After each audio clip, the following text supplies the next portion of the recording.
I've just taken a delivery of my Sony FX30 from MPB, part exchange the A6700 along with the Nikon P900 and the Nikon 2470 f2.8. Figured I'd offload some equipment and kind of consolidate something a bit more useful to me. So I've got the FX30 instead. Also thought I'd take the opportunity to test out the Rode XDM100 and the Rode NTG3. So the audio is going to be switching between the two microphones throughout the video. I'll do a follow-up video at a later stage just to discuss why I got these microphones, because I've kind of fallen down a rabbit hole of microphones at the moment. So I've kind of got a whole bunch of them at the moment, so I'm going through and testing out. So this is also just for me to test out, but also so you can also hear the sound quality differences if you're interested in these microphones. So first off, let me just get an unboxing this directly from MPB. Gotta be honest with you, that sounds a bit funny to me. So we'll find out what that rattling's about.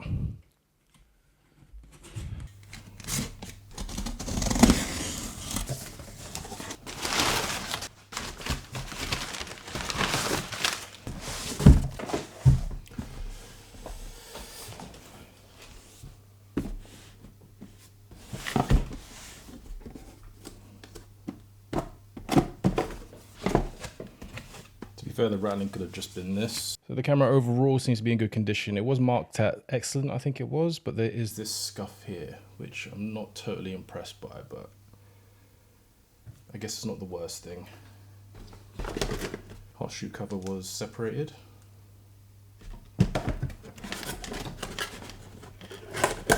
Nothing in that compartment.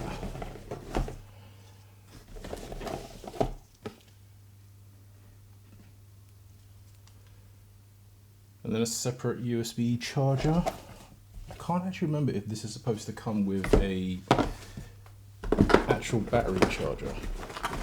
So I'm actually recording on the FX30 as the main camera at the moment. This is actually not my camera. I've just got access to it through my job, through my full-time job.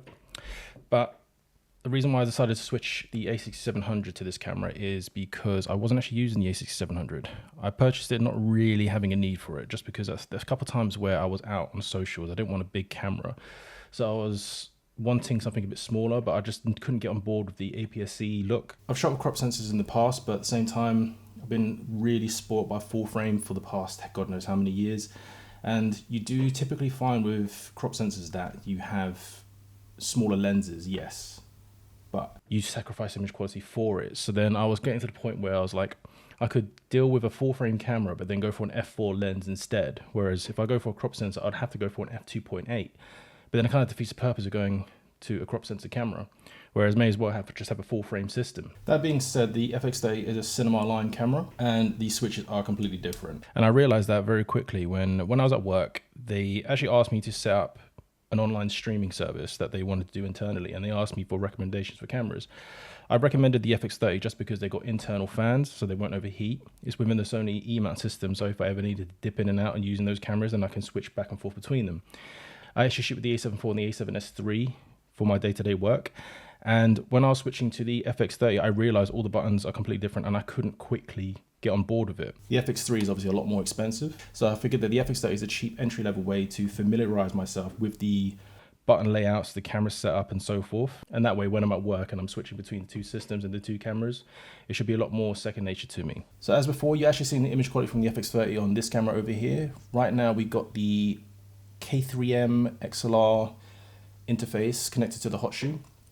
That's actually going down into the Rode NTG3, so that's the audio that you're hearing from there. This is a Rode XDM100 connected directly into my laptop, going straight into Premiere Pro, recording this voiceover via USB-C. And over time, I'll do some more follow-up videos to see how I get on with this camera. So as before, it's just a quick unboxing and just some quick thoughts on why I switched from the A6700 to the FX30.